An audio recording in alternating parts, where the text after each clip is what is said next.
Hi, everyone. This is Jenny Moness from We Didn't Turn Out Okay podcast. Did you know at Great Wolf Lodge, there's adventure for the whole family? You and your pack can splash away in the indoor water park where it's always 84 degrees. There's a massive wave pool, a lazy river, and tons of water slides for your pack to enjoy together. And the fun doesn't stop there.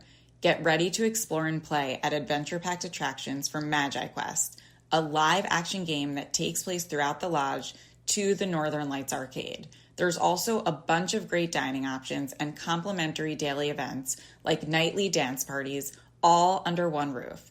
And the best part, with 23 lodges across the country, you're always only a short drive away from adventure. As a parent who loves family adventures, I love when everything's in one place. It's why I can't wait to take my family to Great Wolf Lodge. So bring your pack together at a lodge near you.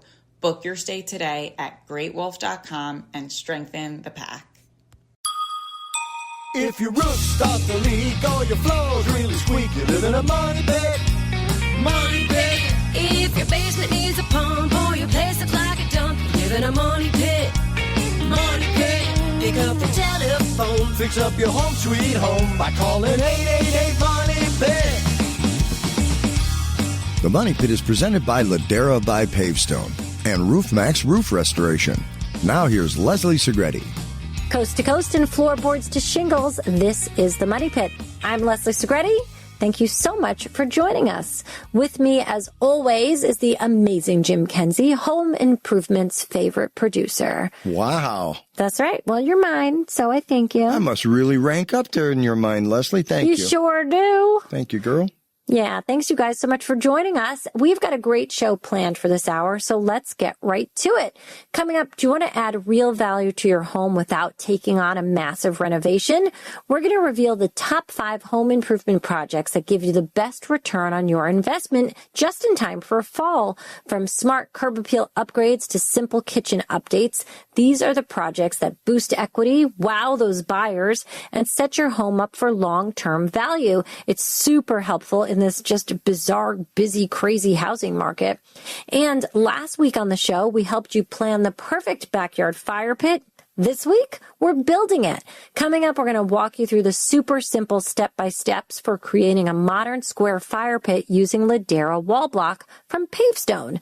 With no cutting, no special caps, and just a few basic tools, it is a weekend project you can totally DIY.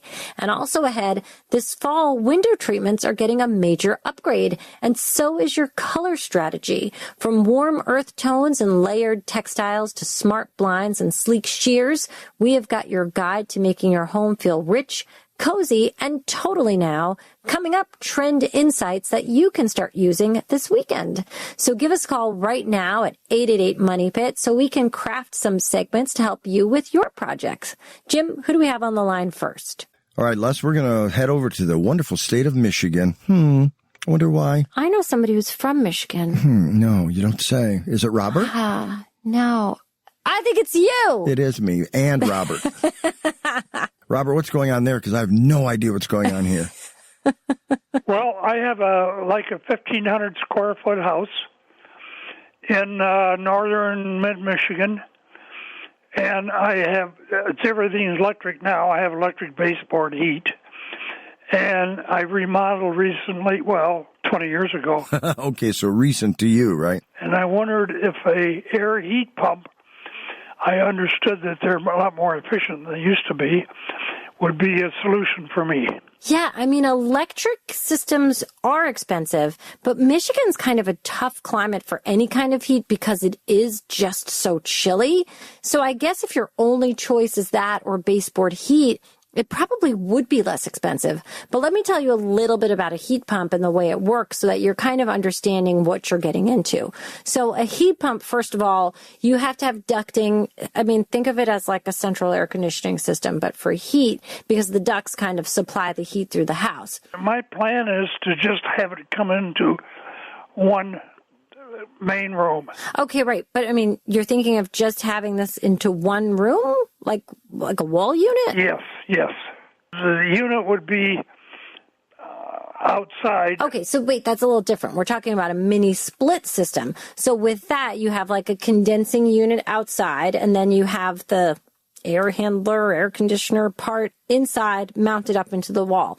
Those are great. They're super efficient. But what I want to make sure you're clear on is that with a heat pump, the temperature of the air that's coming out of it is not as warm as what would come off of a radiator. Because when you have fossil fuel, the air comes out at about like 140 degrees. And when you have a heat pump, it's only coming out at around 100, 110 degrees. So sometimes when people feel the air blowing on them from a heat pump, they'll be like, oh, I'm a little chilly. Right, yeah. But it's not chilly. It's not as warm as maybe you're used to. And when it hits your skin, that moisture evaporates off and it could make you feel a little chilly. So then people are like, oh, I better turn up the thermostat. And then it gets more expensive because the heat pump is kind of trying to maintain that heat in the home. But it can't keep up, so the electric baseboard heat kicks on. Yeah. So, it kind of doubles or triples your cost to run everything. If you are going to do a heat pump, you want to make sure that there's a thermostat in that heat pump, and I would set it and kind of leave it alone, and I would keep the baseboard heat units in just as a backup for when it's like really extra chilly and you're just not quite as comfortable. But I think for the most part, that combination is going to be for sure less expensive than truly just the electric system on its own.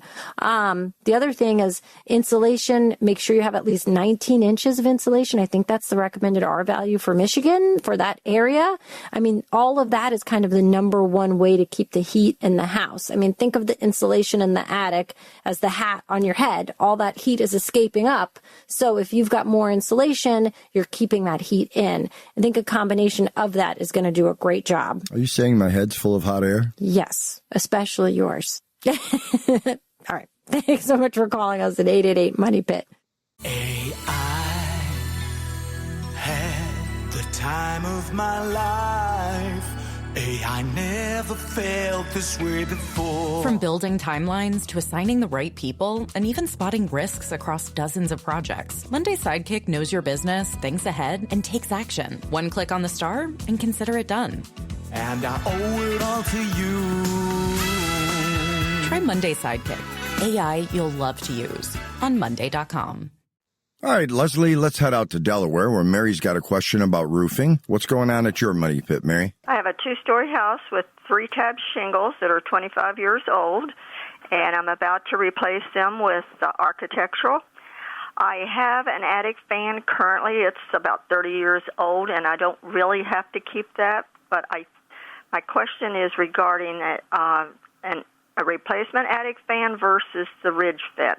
Oh, you're going to love that sort of architectural shingle. They look fantastic. They look super dimensional. They look like slate. I don't know which you're picking, but they are a fantastic product. As far as a attic fan versus a ridge vent, I would kind of recommend towards the ridge vent over the replacement fan. And here's why. In the summer, a lot of people think an attic fan is a great way to cool their attic, thinking it's going to lower the cooling cost overall for the house. But what generally happens is when that attic fan comes on and starts to sort of suck out the air from the attic, it kind of depressurizes that space, and then it kind of needs to replace that pressure. So what happens is it goes into the house through like all of the nooks and crannies and venting and whatnot. It starts to pull that air conditioned air up into the attic space, and it kind of pulls it from all of those spots, and then you're spending more money on cooling costs, and it's not really doing what you want it to do for the attic space. So a better option is a continuous ridge vent, and that will go across the entire peak of the roof. But that ridge vent should always be matched with a soffit vent because it kind of needs to come up and go out, if that makes sense. Again, hand motions, Italian spaghetti. I'm like, here it comes through the soffit, up through the ridge vent, like a fountain. Could you talk if you were in handcuffs, Leslie? No. I don't know. Guys, I don't know if anybody remembers this. When we had no air conditioning in the house, my son would come down to the studio while I was recording, and he was sitting on the couch like across the room. And I saw him making wild hand movements, and I look over to him, and he's like, that's you. And I was like, oh, I guess that is me. It's just, I can't help it. But I really think your best bet, yes, best bet. It's easy for you to say. Is the continuous ridge vent with soffit vents. And that's going to do a great job to sort of create that conductive loop, make the fan motion with the hands, not drive up your cooling costs. And since you're replacing the roof, that's what they're going to be doing anyway. Okay. The other question is I also have a whole house fan, which I rarely use. Can you still use a whole house fan with the ridge vent? Yeah, well, a whole house fan is very different than an attic fan. A whole house fan is mounted generally on the ceiling of the upper floor of the house, and it draws air from the house itself, pushes it up to the attic where it's exhausted. Now, the key with the whole house fan is you have to have enough exhaust ventilation up in the attic. So if you end up having a continuous ridge vent and the soffit vents, you're going to have enough exhaust ventilation up there. So definitely don't put the attic fan in. If you don't have it already and you go to put that whole house fan in, put it on a timer. This way it's super effective, especially at night when you can set it for sort of an hour or so when you're going to sleep, just to keep that air moving about. And then it will just help it get cooler, much more quickly. Vents in the eaves of the house, which were built in the house, are they closed off when you get the ridge vent? Yeah, so those vents that you're talking about are at the end of the gable walls. You would want to close those off. You won't need them. This way you can make sure if you've got the continuous soffit vent and the ridge vent, it'll do a great job. If you sort of have too many vents up there, you kind of get like a weird disturbance of the air, and that can impact the flow. Does that make sense? All right. Hopefully that's what I need, and I'm about to call a contractor tomorrow. Yeah, all right. Good luck with that. You can always reach back out. We're always happy to help. Thanks so much for calling us at 888-MONEY-PIT. Hey, you want to support our podcast and help us grow? Well, go ahead and leave us a 5-star review on Apple Podcasts, and we'll be forever grateful. Plus, you'll be helping other homeowners discover our show. Just go to moneypit.com/review. That fall chill is already arriving for us in the Northeast. So as temperatures begin to drop, it's time to think about your plumbing because frozen pipes are a winter nightmare that you can prevent. You want to start by disconnecting and draining those outdoor hoses. If you do leave a hose connected, trapped water can freeze, expand, and then burst that pipe inside the wall. Next, you kind of want to locate and shut off any exterior spigots using their interior shutoff valves. If your home has them, once you shut them off, open that outside faucet to drain any remaining water and let the air in. That will prevent freezing pressure. And if your home has exposed pipes in unheated areas like a basement, a garage, or a crawl space, you can wrap those with pipe insulation. It's inexpensive, it's easy to install, and it can save you thousands in potential repair costs. Well, if you're thinking about ways to increase your home's value, whether you're planning to sell or you just want to build equity, fall is a great time to get started. It's cooler out, contractor schedules are a bit more flexible, and you can often snag off-season discounts on materials and labor. So what are the smartest projects that deliver real bang for your buck? Let's run through the top 5 home improvements that offer impressive returns on your investment. First up, replacing your garage door. I mean, it might not be glamorous, but replacing that garage door is consistently one of the highest ROI projects year after year, with returns of up to 194%. That means it actually increases your home's value by nearly double the cost of the project. You can choose a modern style that complements your home's architecture, bonus points if it's insulated, and even more if it has smart tech built into it. Next is the front door. Your front door is the first thing that people see, and upgrading that makes a big impact. Steel or fiberglass doors are going to offer style and security with an average ROI around 187 to 188%. You can add a pop of color, new hardware, a welcome mat, and you have just given your home major curb appeal for a modest investment. Also on the outside, let's talk about stone veneer siding.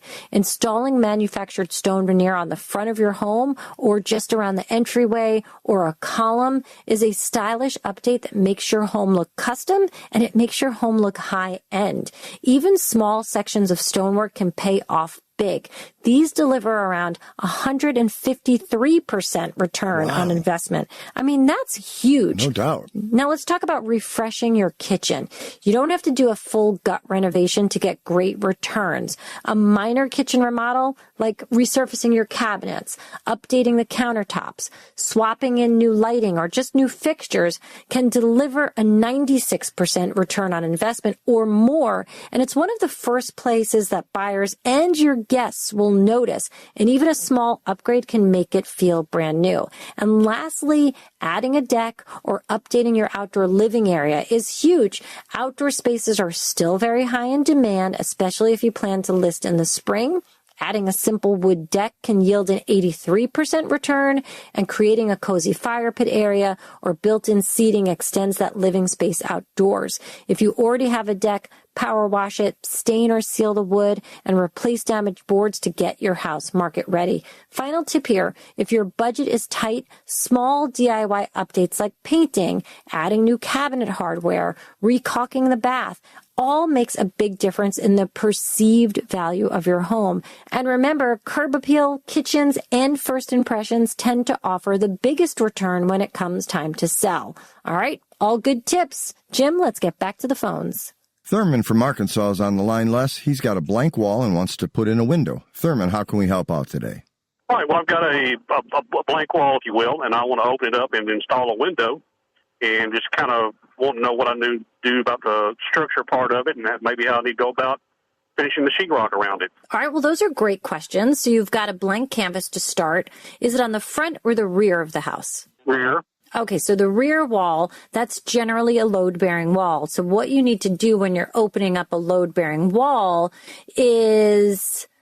it's a little more challenging because something goes wrong and then the support for the entire structure of the house is kaput. So if you're a pro doing this every day, you're very careful about how you cut into that drywall. But there's a way to cut it so it basically gets cut once and you don't have to widen everything out. So what you would want to do is sort of decide where this window is going. Know that you want to keep one full stud on either side of where that window is going to be, because you have to have those studs by the windows in doubles.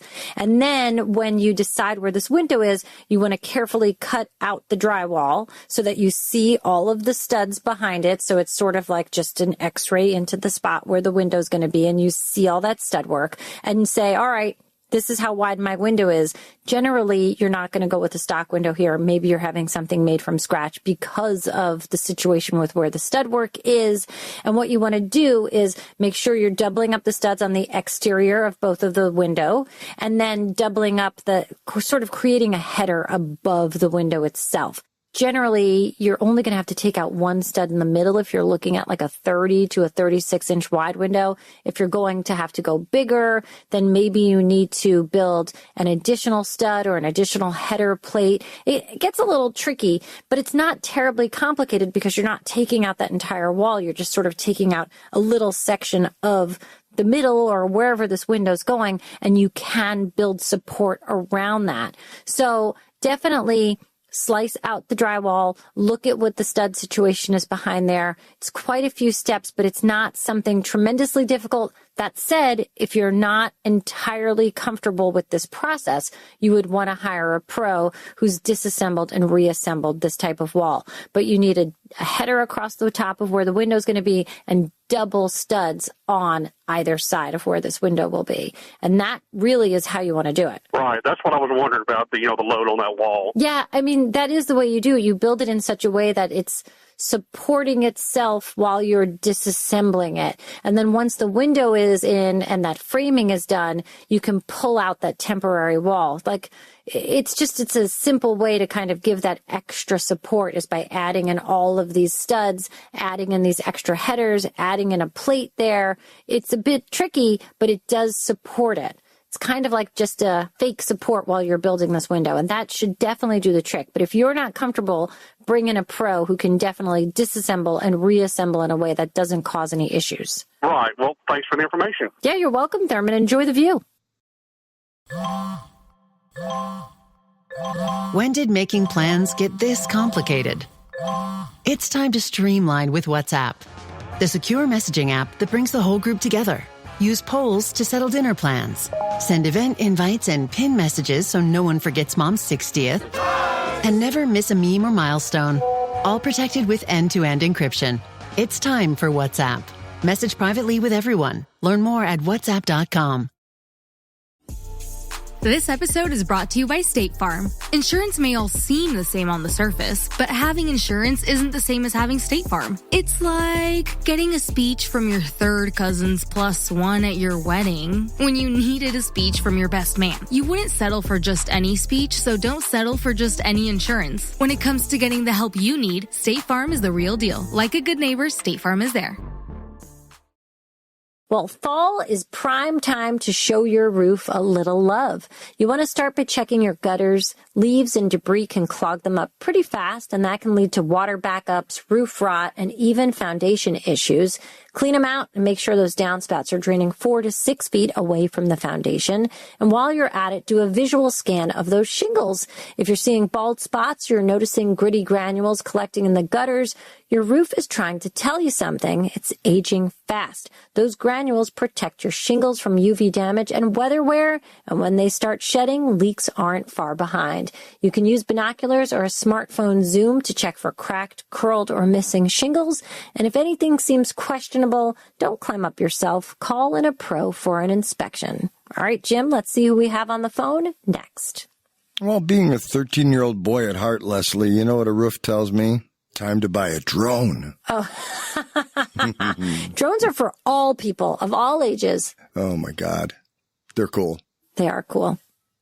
Well, last week we talked about planning the perfect backyard fire pit, from choosing a spot to thinking through how you'll use it, whether for ambiance, warmth, or a little late-night marshmallow roasting. This week, it's time to roll up your sleeves because we're diving into the step-by-step of how to build a square fire pit using Ladera wall block from Pavestone. Now, this project is totally DIY-friendly, and it delivers pro-level results. It's perfect for a weekend upgrade that completely transforms your outdoor space and maybe even your social life. So step one, you got to get the right materials. You're going to need Ladera wall block. It's available in several colors like Greystone, Revere, Eddington Blend, and more. A fire pit insert because that's going to protect the blocks from the high heat. Pavestone block and paver adhesive or Quikrete construction adhesive, lava rock to fill the base, and a few simple tools like a shovel, level, and tape measure. The next step is that you want to prep the site.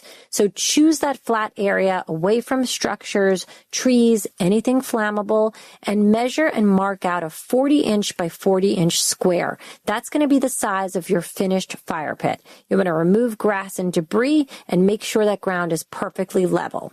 Now, you want to lay the first course of those Ladera blocks. So set your first layer of Ladera wall blocks directly on the ground in your square layout.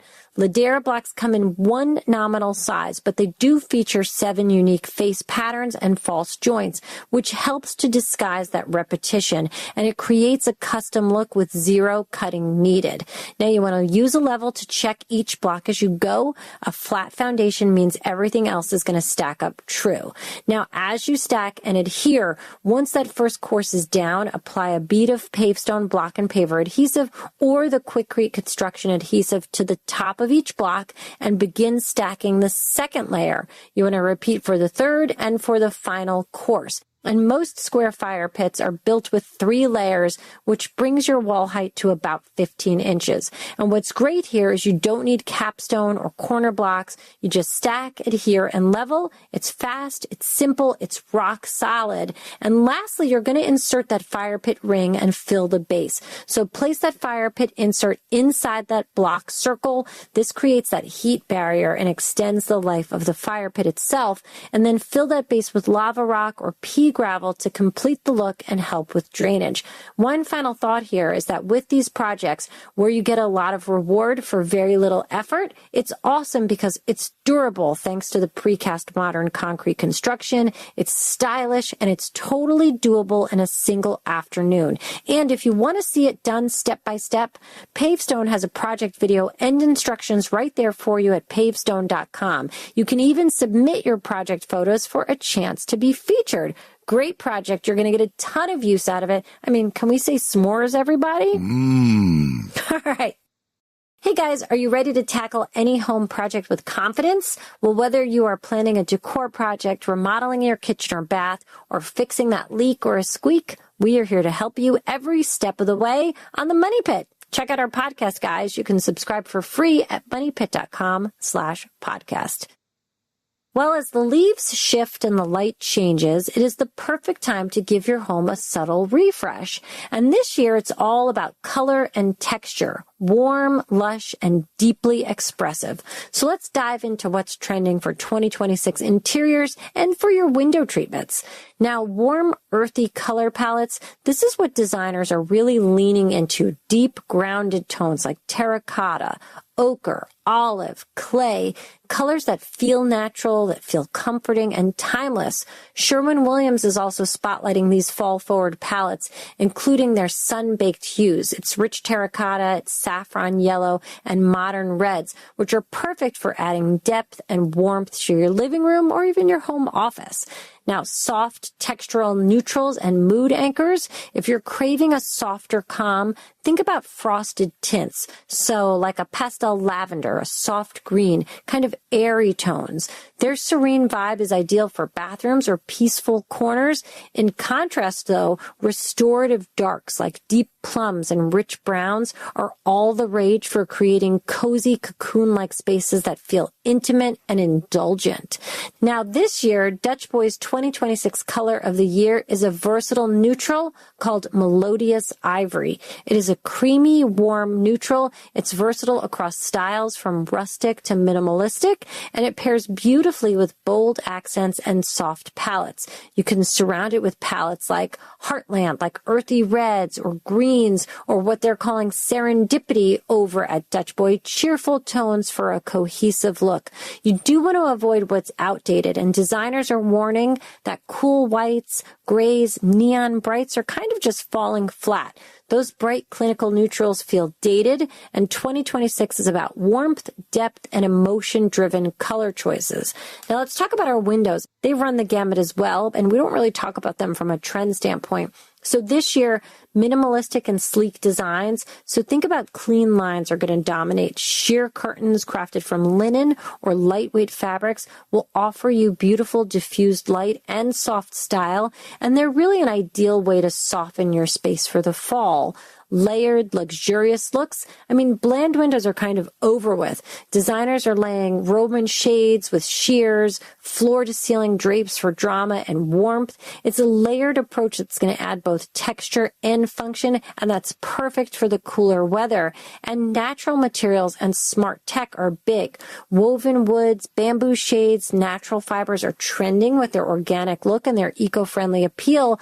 Meanwhile, motorized blinds and shades are delivering effortless convenience and will help with your energy savings as the day shortens. So whether you're refreshing your walls with moody earth tones or layering soft functional window treatments, these trends bring emotional resonance and modern comfort into your space. It's not just style, it's storytelling through color, material, and texture. And I've been thinking on taking on a few decor projects this fall, and this totally has reignited my plans. How about you guys? All right, Jim, let's see what everybody's working on. Who's standing by? Leslie, Steve left us a voicemail. Let's see what he has to say. I have a bluestone front stoop that measures 10 feet by 5 feet, made up of various sized rectangular slabs. The grout in between the slabs is crumbling and needs to be replaced. It's 14 years old. The gaps between the bluestone slabs are between 1/4 and 1 inch wide. So looking for some guidance with removing the grout without damaging the slabs, a recommended grout replacement, and how to apply the grout. Do I need to mask the slabs, use a piping bag, a grout float? How would I remove excess grout from the bluestone, etc.? Also, the mason who installed the stoop said to use muriatic acid to clean the slabs. Wondering if you recommend this method, or is there a safer alternative? Oh, all right, Steve. It sounds like you've got quite a project going on over there. So about your first question, how do you remove the existing grout that's between the pieces of flagstone? Well, you kind of have to chisel that out with a cold chisel. And you're going to want to try to get out as much of it as you can. And then you want to try to keep it square to the slate. So kind of like as you're tapping out that grout there. Don't taper it. You want to try to go as clean to the sides of the slate as you can. Otherwise, when you go to put in the new grout, it's not going to really stick as well. So you want to try to pull it all out at once if you can. And once you get most of it out, you can use like a shop vac to kind of get rid of all of those loose pieces, because anything that's loose in there is going to weaken that mortar that you put in next. Now, in terms of the mortar, the type we would recommend is a type known as M, as in the money pit, but really type M. And that's because that's simply one of the strongest mortars out there. I want to say it's rated something like 2,500 pounds per square inch. Go ahead and say it then. 2,500 PSI. Thank you for humoring me. And that's, pounds per square inch. Mm-hmm. And that's really the mortar you want to use. Now, for applying it, you can apply it with a piping bag. Like the same thing you would use for decorating cupcakes, except don't decorate cupcakes with it after. But this one's really made for mortar, so it's kind of stronger as a bag. You put the tip in there, you can kind of mix a tube shape, and then that's what you would want to do. But the piping bag has a big old hole at the end, and you kind of squeeze that mortar out and press it into the groove. And then you're going to kind of trowel it to just press it further down into that gap. You might have to wait a little while for it to settle and start to dry. I mean, it kind of helps to push it in with the back end of the trowel just to kind of get it in there more. And after it settles down, you just want to kind of dry brush it. So you take a stiff paintbrush and brush over that surface just to give it a little bit of texture. And lastly, when you mentioned muriatic acid, it's good for cleaning the slate if you happen to get excess amounts of mortar on it, but it's not something that you use for like maintenance. It's not like, oh, there's a weird stain on the slate. Let me get the acid. Yeah. Quick, honey, get the acid. We gotta clean the stoop again.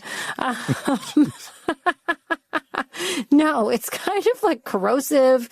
It's very caustic. You have to really protect yourself when you use it.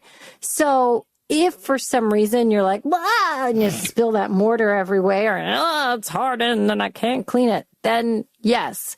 Otherwise, I don't think you really need it. But that's about it. This is a project for you. You're not going to get this done in a day, maybe the weekend, maybe 2. So take your time, do it right, and it's going to look great. I have a blue slate front stoop myself, and I love it. Blue slate stoop. Blue slate stoop. Has everyone met Elvis Kenzie over here? Thank you. Thank you very much. I know you're going to go into who's up next, Elvis. I can sense it.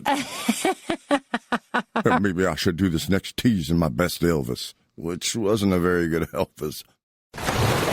Raise the rudders! Raise the sails! Raise the sails! Captain, an unidentified ship is approaching. Over. Roger.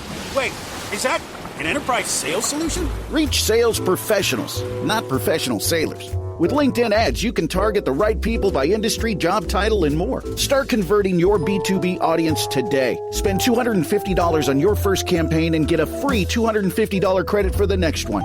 Get started today at linkedin.com/campaign. Terms and conditions apply. Eczema isn't always obvious, but it's real. And so is the relief from Ebglyss. After an initial dosing phase, about 4 in 10 people taking Ebglyss achieved itch relief and clear or almost clear skin at 16 weeks. And most of those people maintain skin that's still more clear at 1 year with monthly dosing. Ebglyss, lebrikizumab, LBKZ, a 250 milligram per 2 milliliter injection, is a prescription medicine used to treat adults and children 12 years of age and older who weigh at least 88 pounds or 40 kilograms with moderate to severe eczema, also called atopic dermatitis, that is not well controlled with prescription therapies used on the skin or topicals, or who cannot use topical therapies. Ebglyss can be used with or without topical corticosteroids. Don't use if you're allergic to Ebglyss. Allergic reactions can occur that can be severe. Eye problems can occur. Tell your doctor if you have new or worsening eye problems. You should not receive a live vaccine when treated with Ebglyss. Before starting Ebglyss, tell your doctor if you have a parasitic infection. Searching for real relief? Ask your doctor about Ebglyss and visit ebglyss.lilly.com or call 1-800-LILY-RX or 1-800-545-5979. So, Jim, I always feel like fall You know, I love the season. I really do. But with everything with back to school, I was sitting doing the kids' calendar. I felt like there's so many things coming up that we have to be ready for. We have to follow the rules. We have to remember to be places on time. When is there a parent-teacher conference? Whoa, senior skit night. Oh, I got to create one and have a dress rehearsal in 3 days. Jeez, there is a lot going on. So why does everything have to be so stuffy in the house? Why can't it be a little bit more fun? Why can't we be a little unconventional and just make our home this kind of haven that we love, whether it's crazy and fun with your decor or very strict and uptight? Who says you got to follow the rules, right? Well, Leslie, you usually follow the rules, right? Yeah, sort of. Today, you're going to go out on a limb here. We're going to toss out some of that old design advice, toss it right out the window, and share 4 decorating don'ts that you definitely should. Do that Leslie's last word thing that you do so well. Yeah, that's right. You know, if you've ever been told, guys, that there are rules to decorating your home, I've got some news for you. It's time to break a few. Now, some of those old school guidelines we grew up with are just that. They're old, and today's homes, they're all about personality, comfort, and a dash of fun. So let's throw out some of those outdated design rules and make room for some fearless and flexible approaches to your home style. A rule to break here: only use neutrals in small spaces. Now, once upon a time, everybody was told to stick with soft neutrals in small rooms: white, beige, light gray. Supposedly, those bold colors will make that space feel even smaller. But here's the deal. Your room isn't getting any bigger no matter what color it is, so why not make it stunning? Deep jewel tones, moody navy, even a vibrant wallpaper can make a small space feel intentional, cozy, and unforgettable. And sometimes in a small space, add that color or paper to the ceiling. Huge transformation. A rule you should be breaking: master bedrooms should be serious. No more playing it safe here with your personal space. Your bedroom should make you smile every single day. So if it's whimsical artwork, a bold throw blanket, funky lamps, whatever makes it feel fun and personal, grown-up doesn't have to mean boring. It's your room. Have fun. Next rule to break: art only belongs at eye level. Well, we've all heard this one. Hang your artwork so the center is right at your eye. But guess what? You don't have to hang art at all. You can lean large pieces against the wall. You can layer them on top of dressers or shelves for a collected artsy feel. And when you do hang up a piece of art, play with the height, play with the symmetry or asymmetry. It gives your home more personality and it breaks up that visual monotony. And lastly, this rule here: chairs should all match. Mismatched is the new modern. So whether you mix and match styles, colors, or just swap out a couple for a fun statement, your dining room becomes more inviting and a lot more you. Bonus points for letting each family pick their own favorite chair. It's a lot of fun. Bottom line, the house is yours. You live in it, not a magazine stylist, unless you live in my house. So if a design rule feels stuffy, restrictive, or just doesn't spark joy, feel free to ditch it. Decorating should be creative, playful, and a little bit rebellious.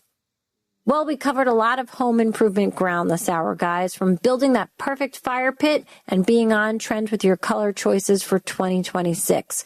Next week, we're sharing simple steps to inspect, clean, and seal all those wood surfaces before the cold sets in. A little care now means a longer life for your deck, your stairs, and your trim, and fewer headaches down the road, which I love. We are here for you 24/7, guys. And remember, you can do it yourself, but you don't have to do it alone. See you next time. On the Money Pit Radio Show. On the Money Pit Radio Show. Pick up the telephone. Fix up your home sweet home by calling 888-MONEY-PIT. Woo! I had the time of my life. I never felt this way before. From building timelines to assigning the right people and even spotting risks across dozens of projects, Monday Sidekick knows your business, thinks ahead, and takes action. One click on the star and consider it done. And I owe it all to you. Try Monday Sidekick. AI you'll love to use on Monday.com. If you're a maintenance supervisor at a manufacturing facility and your machinery isn't working right, Grainger knows you need to understand what's wrong as soon as possible. So when a conveyor motor falters, Grainger offers diagnostic tools like calibration kits and multimeters to help you identify and fix the problem. With Grainger, you can be confident you have everything you need to keep your facility running smoothly. Call 1-800-GRAINGER, click Grainger.com, or just stop by. Grainger, for the ones who get it done.